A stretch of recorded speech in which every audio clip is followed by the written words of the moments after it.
तो दोस्तों, आप लोगों में से बहुत लोगों के मन में ये सवाल आता होगा कि म्यूचुअल फंड में हमें एनुअली 20 टू 20% रिटर्न मिल जाता है और हम पर्सनल लोन हमें मिलता है 10 टू 11% में। तो क्या हम पर्सनल लोन लेके म्यूचुअल फंड में इन्वेस्ट कर दें? तो आज की वीडियो में हम इसी टॉपिक पे बात करेंगे कि क्या लोन लेके म्यूचुअल फंड में इन्वेस्ट करना सही रहेगा या ये एक सिर्फ गिमिक है। वीडियो स्टार्ट करने से पहले मेरा नाम है नितेश और आप देख रहे हैं ग्रोइंग माइंडसेट।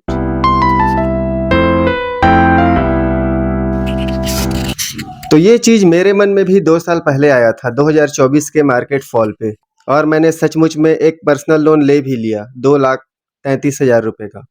लेकिन मेरे साथ जो हुआ वो आपके साथ होना ज़रूरी नहीं है। तो पहले मैं अपना एक्सपीरियंस शेयर करता हूँ, उसके बाद ये डिस्कस करेंगे कि लोन लेके इन्वेस्ट करना कैसे फ़ायदेमंद हो सकता है और इसके क्या-क्या नुकसान हैं। तो सबसे पहले ये देखते हैं कि आपको पर्सनल लोन कितने परसेंट पे मिल रहा है। अगर आपको पर्सनल लोन 8 टू 10% में मिल भी जाता है, तो आपको जो रियलिटी है वो आपको बैंक वाले नहीं बताते, क्योंकि आपको पर्सनल लोन जब भी मिलेगा, इंटरेस्ट के साथ-साथ एक बड़ा अमाउंट प्रोसेसिंग फ़ीस में भी चला जाता है। और अगर आपके पास टर्म इंश्योरेंस नहीं है, तो आपका एक अमाउंट इंश्योरेंस अमाउंट में भी चला जाएगा।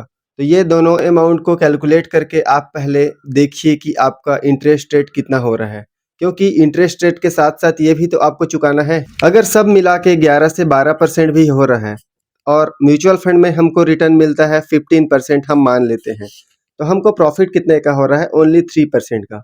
लेकिन मार्केट कंडीशन ज़रूरी नहीं है कि उस हिसाब से बिहेव करे जैसा आप सोच रहे हो, क्योंकि जब आप लोन लोगे तो आपको ईएमआई टाइम टू टाइम देना ही होगा, चाहे आपका रिटर्न बने या ना बने। क्योंकि अगर आपको बैंक 10% में लोन दे रही है, तो इतना दिमाग तो बैंक वालों के पास भी है कि हम लोन देने की बजाय म्यूचुअल फंड में इन्वेस्ट कर दें, तो बैंक वाले ही म्यूचुअल फंड में ना इन्वेस्ट कर दें।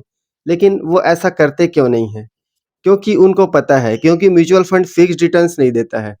म्यूचुअल फंड में हमें तभी इन्वेस्ट करना चाहिए जब हमारे पास कोई एक्स्ट्रा मनी हो, उस पैसे की हमें अभी कुछ सालों में काम ना हो, जैसे 2 साल, 3 साल, 5 साल।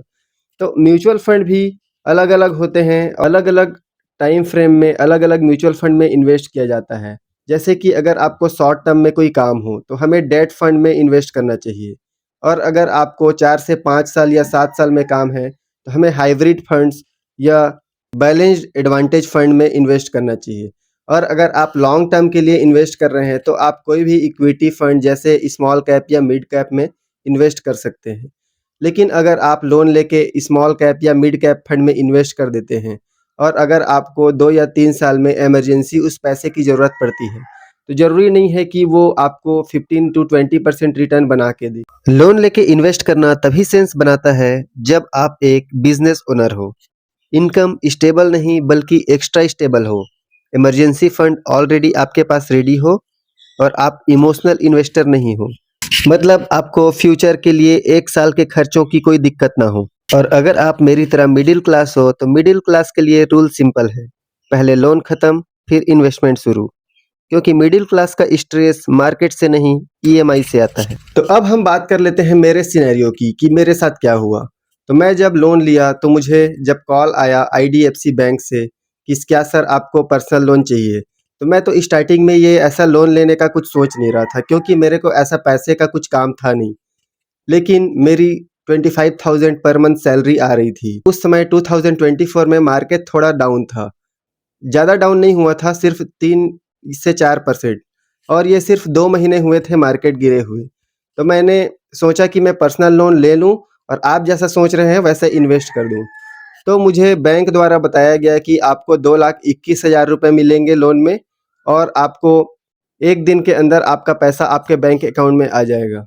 तो मैंने कॉल से अपने डिटेल्स वेरीफाई कराए, उसके बाद अगले दिन एक एजेंट मेरे घर पे आया और वो मेरे जियो टैग पे मेरे घर का फ़ोटो खींचा और मुझसे आधार और पैन कार्ड का डिटेल लिया और ईएमआई के लिए ऑटो पे रिक्वेस्ट मुझसे प्रोसेस करा के चला गया और 3 घंटे में मेरे अकाउंट में 2,21,000 आ गए। और उसके बाद मुझे एक एसएमएस मिला, जिसमें मुझे उस लोन का ब्रेकडाउन मिला, जिसमें मुझे 2,21,000 जो लोन मिला था वो प्रोसेसिंग फ़ीस कटने के बाद मिला। उसमें जो एक्चुअल लोन अमाउंट लिखा था वो था 2,33,000। तो इसमें मुझे 12,000 रुपए का प्रोसेसिंग फ़ीस लगा था और मैं उस स्क्रीनशॉट को यहाँ पे शेयर कर देता हूँ, जिससे आप देख सकें कि कितना अमाउंट प्रोसेसिंग फ़ीस और कितना इंश्योरेंस में चला जाता है। तो ये लोन मुझे इसलिए मिला क्योंकि मैं फ्लिपकार्ट का एक पुराना कस्टमर हूँ और उसमें जो पे लेटर फैसिलिटी यूज़ कर रहा था।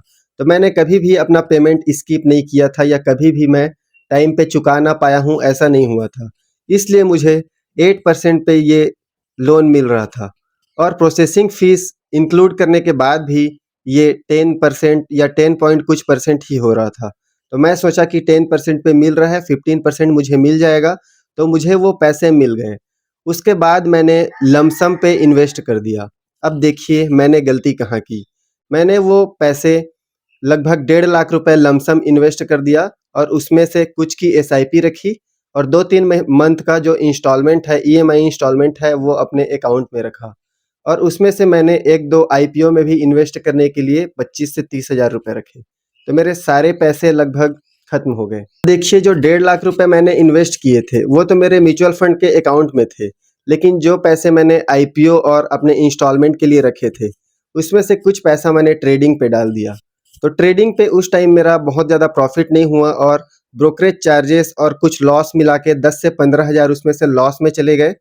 और फिर मैं यूट्यूबर भी हूँ, तो मुझे कैमरे का शौक है, तो उस टाइम बिग बिलियन डेज आया हुआ था और मुझे इंस्टा 360 का X4 अच्छे प्राइस पे मिल रहा था, तो मैं वो ईएमआई पे बाय कर लिया। तो देखिए मेरी पेमेंट थी 25,000 और मेरा 8,000 जो है वो ईएमआई के इंस्टॉलमेंट में जा रहा था और 6,000 लगभग मेरे कैमरे के ईएमआई में कट रहे थे। तो 8 और 6 14 हज़ार मेरे ईएमआई में ही जा रहे थे। अब मेरे पास बच रहे थे सिर्फ 11 हज़ार। उसमें से भी 2 से 3 हज़ार मेरा ट्रांसपोर्ट पे चला जाता था और 3 से 4 हज़ार रुपये मैं घर में देता था अपने मम्मी को हेल्प के लिए। तो मेरे पास सिर्फ 4 से 5 हज़ार बचते थे और अगर मेरा किसी मंथ ज़्यादा खर्चा हो जाता था, तो ईएमआई के लिए पैसा नहीं बचता था और मुझे अपने फ्रेंड से उधार लेना पड़ता था। तो ये हुई मेरी लोन की स्टोरी। और अगर आप मुझसे पूछेंगे कि मेरा पोर्टफोलियो कितने प्लस में है, तो मैंने अभी 7 म्यूचुअल फंड्स में इन्वेस्ट करके रखे हैं और उसमें से सिर्फ 2 ही पॉजिटिव रिटर्न्स हैं, क्योंकि अभी ट्रंप के कारण मार्केट बहुत ज़्यादा नीचे गिरा है और इस करेक्शन की वजह से मेरे 4 से 5 म्यूचुअल फंड्स जो हैं अभी जितने इन्वेस्ट किए हैं, वो इन्वेस्टेड वैल्यू से भी नीचे चले गए हैं। इसमें से सबसे ज़्यादा नीचे गया है स्मॉल कैप और मिड कैप फंड्स। इसमें हाईएस्ट जो सबसे ज़्यादा गिरा है वो है Motilal Oswal mid cap fund और सेकंड नंबर पे जो सबसे नीचे है वो है स्मॉल कैप फंड में क्वांट स्मॉल कैप फंड। तो मुझे म्यूचुअल फंड की नॉलेज तो उस टाइम पे भी थी, लेकिन मुझे ये नहीं पता था कि मुझे पैसे कितने दिन में काम आएंगे और कितने दिन बाद मैं वो पैसे निकाल पाऊंगा। ये अनसर्टेनिटी की वजह से मुझे ये लॉस जो है वो दिख रहा है और जो 1.5 लाख मैंने इन्वेस्ट किए थे उसमें से भी आधा जो है वो मैं किसी किसी काम के वजह से निकाल चुका हूँ। तो अब बात करते हैं, क्या आपको लोन लेके म्यूचुअल फंड में डालना चाहिए? तो मेरी सलाह मानिए तो नहीं। अगर आपकी फिक्स्ड इनकम आ भी रही है और अभी आपका कोई लोन नहीं चल रहा है, तो आपको लोन लेके म्यूचुअल फंड में नहीं डालना चाहिए। अगर आपको 9 टू 10% में भी लोन मिल जाता है, तो भी म्यूचुअल फंड लॉन्ग टर्म में 15 टू 16% रिटर्न ही दे पाते हैं। स्मॉल कैप में आप जो देखते हैं 20-25 ईयर्स का रिटर्न, आप उतने साल चला पाएंगे तब तो वो रिटर्न दे पाएगा। लेकिन अगर 2 साल, 3 साल या 4 साल बाद आप उस पैसे को निकालते हो, तभी आप 2024 से ही देखिए। 2024 से मार्केट गिरना चालू हुआ था और वो निफ्टी जो है 22,800 की लिमिट टच कर चुका था और अभी मार्केट उस लेवल से भी लगभग नीचे जाने की कगार पे है।